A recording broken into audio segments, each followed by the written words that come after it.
para tratar esta noche es el del panorama actual del arbitraje a raíz de la nueva ley de contratación pública, ¿no? En realidad, digamos, no es sencillo poder decir en 12 minutos em, todo lo que uno podría expresar en torno al contenido respecto al arbitraje y a otros medios de solución de controversias de esta nueva ley que está entrando o que ha entrado parte en vigencia y parte entrará en vigencia con su reglamentación. Pero sí quiero tocar algunos puntos que me parece fundamental abordar. En primer lugar, sí quiero señalar que eh, creo que es un punto positivo el que luego de tanto esfuerzo del medio arbitral peruano, se haya entendido que digamos, quienes pueden ser presidentes o árbitros únicos em, o designados por el Estado no tengan que estar registrados en el Registro Nacional de Árbitros, ¿no? Como ocurría con la ley anterior, porque siempre sostuve que el Registro Nacional de Árbitros, como en muchas otras materias, lo que buscaba era simplemente el cumplimiento de formalidades. Un poco lo que el Estado buscaba con el Registro Nacional de Árbitros es que se cumpla determinados requisitos, que incluso que el árbitro sea examinado, o sea, que de examen, y que por lo tanto, si aprueba el examen y se cumplen esos requisitos, entonces el árbitro está inscrito. Y si no se cumplen, el árbitro no está inscrito. Y las personas que, digamos, como es mi caso y el de otros muchos profesionales, simplemente no, voluntariamente, digamos, siempre criticamos esto y nos negamos a pasar por cualquier examen, eh, estaríamos fuera de ese registro, ¿no? Eso me parece positivo, ¿no? En realidad, yo siempre decía que vengo dictando casi 34 años en las universidades, he tenido miles de alumnos y solo estoy dispuesto a, a pasar los exámenes médicos que impongan los temas de salud y los relativos a la renovación del brevete, ¿no? Pero ya otros exámenes médicos a estas alturas, la verdad, no gracias, ¿no? No gracias. Este, y otros exámenes de otro tipo, ¿no? Menos, ¿no? Este, como en este caso, digamos que te tomen examen, que si el plazo es de 10 días, 15 días, 30 días, creo que el derecho es lo bastante rico como para que se reduzca a la calificación de una persona por un examen de este tipo, ¿no?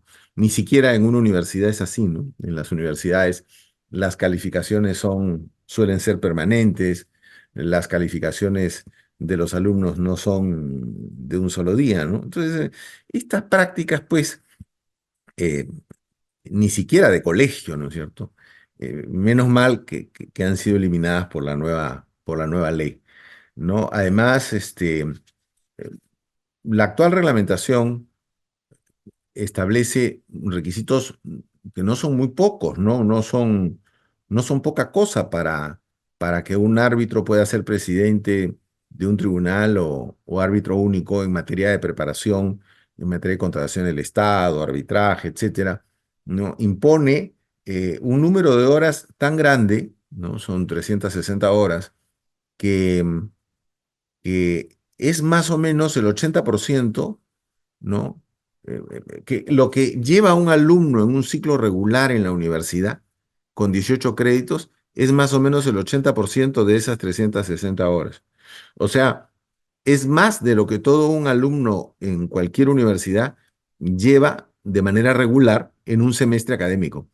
Entonces, digamos, más que eso, ¿qué otra cosa se puede pedir, ¿no? Sobre todo, además, como en la mayoría de casos, estos cursos concluyen con exámenes, ¿no? Que miden, pues, lo aprendido por las personas que siguen estos cursos, ¿no?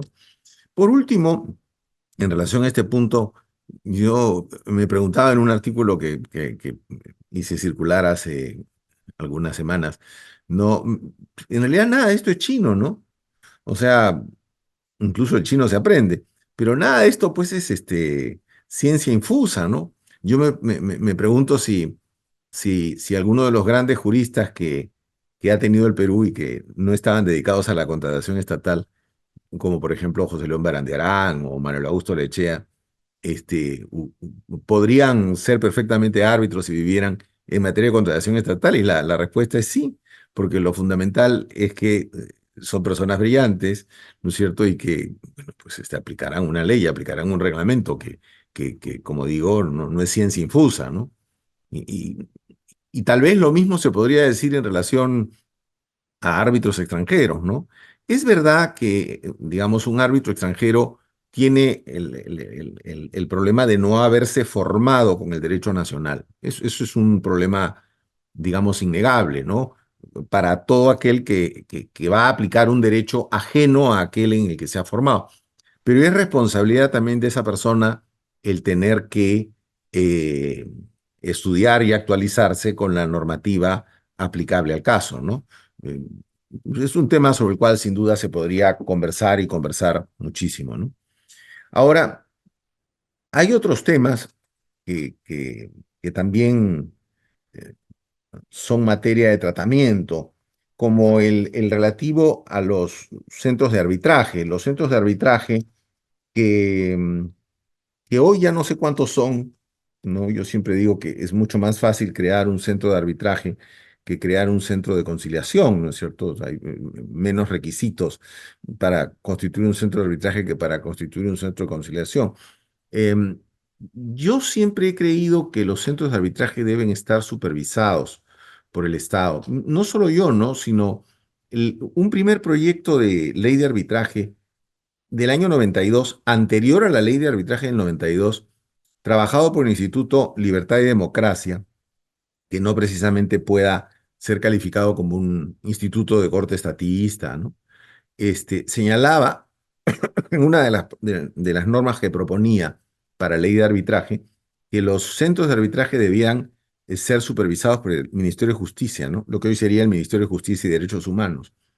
Y, y eso no está mal, ¿no? O sea, es como decir que cualquier persona pueda crear un banco o fundar un banco y que no exista supervisión estatal en aras de la libertad de comercio, ¿no? Entonces, bueno, por algo existe la Superintendencia Banca y Seguros y AFPs que regula y supervisa al milímetro el funcionamiento de estas entidades, porque son entidades que manejan fondos del público.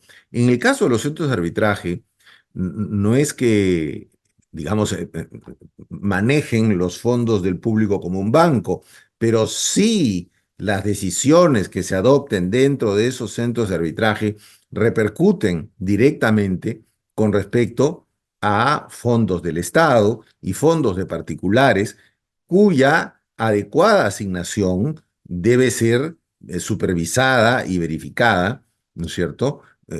Con centros de arbitraje que, a ver, voy a decirlo de esta manera, miren, me enteraba el otro día de un centro de arbitraje y por eso hay gente que no le gusta el arbitraje, ¿no?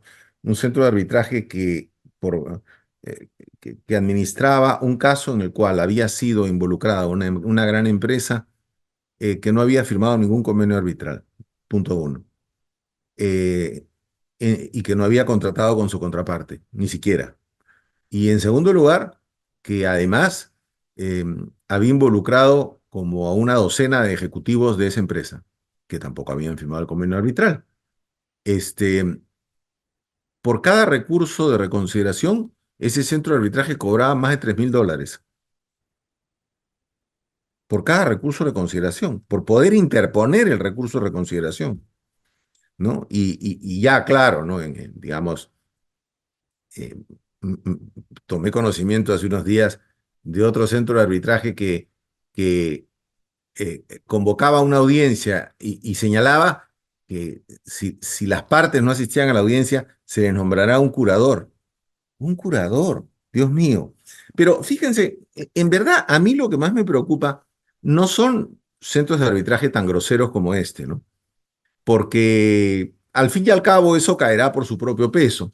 A mí lo que me preocupa, sobre todo en un país en el cual, digamos, muchas veces se trabaja tras bambalinas y los centros de arbitraje no, no necesariamente, eh, digamos, muestran de manera transparente cuáles son las instituciones que los han creado, las personas que están dirigiéndolos, ¿no?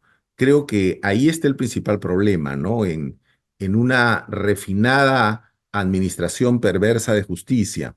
Y creo yo que lo que establece el reglamento es otra vez, ya no para los árbitros, pero sí para los centros de arbitraje, una serie de medidas que todos los centros de arbitraje van a cumplir, ¿no? Se dice, por ejemplo, que se requiere que deben estar debidamente constituidos como personas jurídicas. Todos lo van a estar. En segundo lugar, que deben contar con un código de ética inmediatamente y con un reglamento interno, lo hacemos a la 1 de la tarde. Contar con no menos de 5 años, algunos lo tendrán, de experiencia en la administración de procesos arbitrales o juntas de prevención, etcétera. Y en el caso de instituciones que no tengan los 5 años, el reglamento va a decir cómo se acreditan. O sea, al final, sin duda, todos van a estar. Pero además, pero además, se dice que para los centros de arbitraje que administren casos de más de 2.000 UITs, ¿no? Deben contar con certificación internacional. Hay N entidades de certificación internacional en sistema de gestión de la calidad y en sistema de gestión antisoborno. N entidades. O sea, eso no lo van a conseguir en la tarde, lo conseguirán el próximo mes. Entonces, digamos, yo, y con esto voy concluyendo, ¿no es cierto?, mi intervención. Yo creo que, en verdad, el gran problema es que el Estado no ha dejado de creerse la idea de que el arbitraje institucional es la solución a todos sus problemas en materia arbitral, precisamente por ser un arbitraje de carácter institucional. Es decir, que el hecho de que se trate de un centro de arbitraje va a salvar cualquier problema de cualquier orden o cualquier temor que tenga el Estado con respecto al funcionamiento de los arbitrajes. Esa es una, esa es una falsa creencia, ¿no? Es un mito, ¿no? O sea, no por el hecho de tratarse de un arbitraje institucional va a ser mejor que un arbitraje ad hoc. La manera como prácticamente se desapareció casi del mapa los arbitrajes ad hoc fue de lo más irresponsable y además de lo más irreflexiva, ¿no? De lo más irreflexiva. De manera tal que este, creo que esta apuesta por el arbitraje institucional era una buena apuesta, si se quiere, cuando los centros de arbitraje en el Perú no sumaban más de 10. Pero si los centros de arbitraje suman 200, 250, 300, ya no sé en qué número estaremos, evidentemente que eso no va de la mano con un adecuado criterio de valoración. Y ya, bueno, ya hay otras cosas sobre las cuales no me meto a decir nada porque ya no dejo de sorprenderme, ¿no? Pero como el tiempo no da para más, solo debo agradecerle al CAE y a Abel Ruiz por esta oportunidad de plantear estas reflexiones y a ustedes, queridos amigos, por su atención y cariño de siempre. Muchísimas gracias.